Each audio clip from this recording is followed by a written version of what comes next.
बिस्मिल्लाहिर्रहमानिर्रहीम। अस्सलाम वालेकुम दोस्तों, कैसे हैं आप सब। मैं हूं इजाज़ अंसारी और आप देख रहे हैं इजाज़ अंसारी फूड सीक्रेट्स। अल्लाह बरकत दे आपके खानों में, आपके रिस्क में, आपके जायकों में। तो मेरे प्यारे और अजीज़ दोस्तों, आज मैं आपके लिए आलू चिकन के कबाब बनाने जा रहा हूं और मैं आपको बताऊंगा कि आपके कबाब क्यों टूट जाते हैं, आप क्या ऐसा करें कि आपके कबाब ना टूटें। तो वीडियो को आप बिल्कुल भी मिस मत करिएगा, आज आपको इंशाल्लाह बहुत कुछ जानने को मिलेगा। तो वीडियो पसंद आए तो लाइक कर दीजिएगा और चैनल को सब्सक्राइब तो आप इंशाल्लाह करेंगे ही। तो रेसिपी की तरफ चलते हैं। बिस्मिल्लाहिर्रहमानिर्रहीम। सबसे पहले हमने आलूओं को बॉईल कर लिया था और इनको करेंगे कद्दूकश। अब कद्दूकश क्यों करना है ये मैं आपको बताता हूँ, इसलिए कि आलू का हर पीस जो है वो बिल्कुल छोटा और मैश होना चाहिए। और कद्दूकश करने के बावजूद कुछ पीस इस तरह के रह जाएंगे, इनको भी आपने मैश कर लेना है। ये वो वजह है जिस वजह से आपकी टिक्कियाँ टूटती हैं। तो आलू को एक जैसा कद्दूकश होना चाहिए। ये हमारे पास बॉइल्ड चिकन है 1 प्याली, और ये है हमारे पास प्याज। यहाँ पे प्याज का आप साइज़ देख लें कितना सा है। इसको आपने डालने से पहले एक दफ़ा हाथ से दबा के निचोड़ लेना है। 1 चम्मच जाएगा लाल मिर्च का पाउडर, 1 चम्मच से थोड़ा सा कम नमक, 1/4 टेबलस्पून हल्दी, और ये है हमारे पास गरम मसाला 3 चुटकी, और ये है काली मिर्च, ये भी 3 चुटकी। तो ये हमारे पास साबुत ज़ीरा है, सबसे अहम, जिसको आप मिस नहीं कर सकते, मेरा फेवरेट। तो अब इन सब चीज़ों को बिस्मिल्लाहिर्रहमानिर्रहीम करेंगे हाथों से अच्छी तरह से मिक्स। तो यहाँ पे आपने फिर चीज़ ज़हन में रखनी है, आपकी टिक्कियाँ क्यों टूटती हैं, क्योंकि आपके आलू के जो मैश होता है वो अच्छे से नहीं मैश हो पाता। हरी मिर्चें इसमें ऐड करेंगे यहाँ पे, और धनिया भी, क्योंकि अगर इसको पहले मैश करते तो ये बिल्कुल घुल सा जाता है और अच्छा नहीं लगता। तो अब इनको फिर अच्छे से मिक्स करके हम, ये देखें आप, बहुत ही प्यारे से मिक्स हो चुका है। यहाँ पे कोई भी आलू का पीस बड़ा नहीं होगा, इसलिए हमारे कबाब बिल्कुल भी नहीं टूटेंगे। अब बना लेते हैं इसकी टिक्कियाँ, जितने साइज़ की आपको अच्छी लगें आप बना सकते हैं। ये देखें बहुत आसान है, अगर आपको नहीं भी बनानी आती तो बिल्कुल मत डरा करें, आप कोशिश किया करें, यकीन करें बिल्कुल मुश्किल नहीं होते ये काम। स्टार्ट में प्रॉब्लम होती है, उसके बाद आपके हाथ ऐसे चलते हैं जैसे आप शुरू से यही काम कर रहे हैं। तो ये देखें बहुत प्यारी टिक्की बन गई, और इसी तरह बाकी हम कबाब बना लेंगे।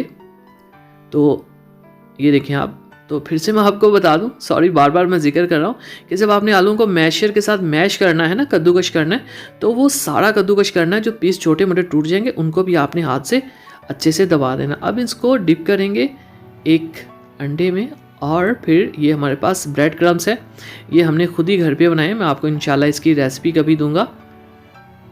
तो इस तरह से इसमें आप ब्रेड क्रम्स लगा के प्लेट में रख देंगे।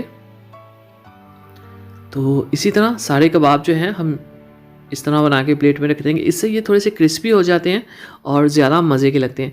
तो माशाल्लाह ये देखें तैयार है। अब हम अपने प्यारे से पैन के अंदर डालेंगे कुकिंग ऑयल, और जब वो गर्म हो जाएगा तब इसमें कबाब डालेंगे। अब यहाँ पे बहुत अहम बात आपने ध्यान रखना है, जब भी आपने सॉरी कबाब डालने हैं तो ऑयल जो है वो तेज़ गर्म होना चाहिए। अगर कम होगा तो आपके कबाब नरम पड़ जाएंगे, और आप जब उनको पलटेंगे तो वो आपसे टूट जाएंगे और आप कहेंगे शायद आपकी रेसिपी गलत है।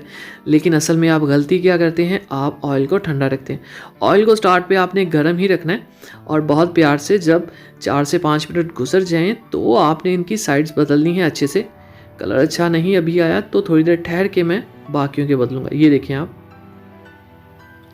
तो ये लें जी, बहुत अच्छा कलर आ चुका है। एक्चुअली ये सारी चीज़ें पकी हुई हैं, चिकन भी पका हुआ है, आलू भी पके हुए हैं, तो हमने जस्ट इनको कलर देना है।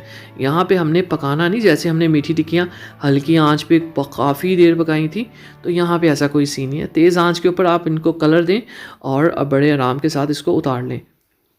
ये देखिए आप, बहुत अच्छे से हो रहे हैं, कोई कबाब टूट नहीं रहा। क्यों? क्योंकि हमने आलू को अच्छे से मैश किया हुआ है। सॉरी मेरा ज़रा गले की प्रॉब्लम है आज। तो ये देखिए हमारे कबाब का माशाल्लाह कितना प्यारा कलर आ गया। तो आप बताइएगा कि इस रेसिपी से आपने क्या सीखा और आपके कबाब क्यों टूटते हैं। तो आलू चिकन के कबाबों को निकालते हैं हम प्लेट में, तो फाइनल लुक की तरफ जाते हैं। माशाल्लाह अल्हम्दुलिल्लाह, मेरे अल्लाह की शान जिसने नवाजा हमें अपनी रहमतों से और नेमतों से और बरकत दी हमारे जायकों में। तो दोस्तों सबसे ख़ास चीज़ जो आपकी रेसिपी में होती है वो होती है आपकी मोहब्बत, लगन। तो अगर आपको मेरी ये बातें पसंद आती हैं तो इसके लिए बहुत शुक्रिया। अक्सर आप सब मेरे दोस्त कमेंट्स में कहते हैं कि ये चीज़ आपको पसंद है, तो ये बिल्कुल सच भी है, ये मेरे अल्लाह की ही रहमत होती है। तो बिस्मिल्लाहिर्रहमानिर्रहीम, इसको ट्राई करते हैं। तो यहाँ पे मुझे तो आ गया है मज़ा, तो उम्मीद है आप भी ये मज़े करेंगे और दुआओं में याद रखिए इजाज़ को। कोई सवाल हो कमेंट बॉक्स में ज़रूर पूछें, मुझे बहुत अच्छा लगता है आपके सवालों का जवाब देना। तो बहुत शुक्रिया, बहुत नवाजिश, आपने इतना टाइम दिया। तो इजाज़ को इजाज़त दीजिए, अगली वीडियो तक अल्लाह हाफिज़।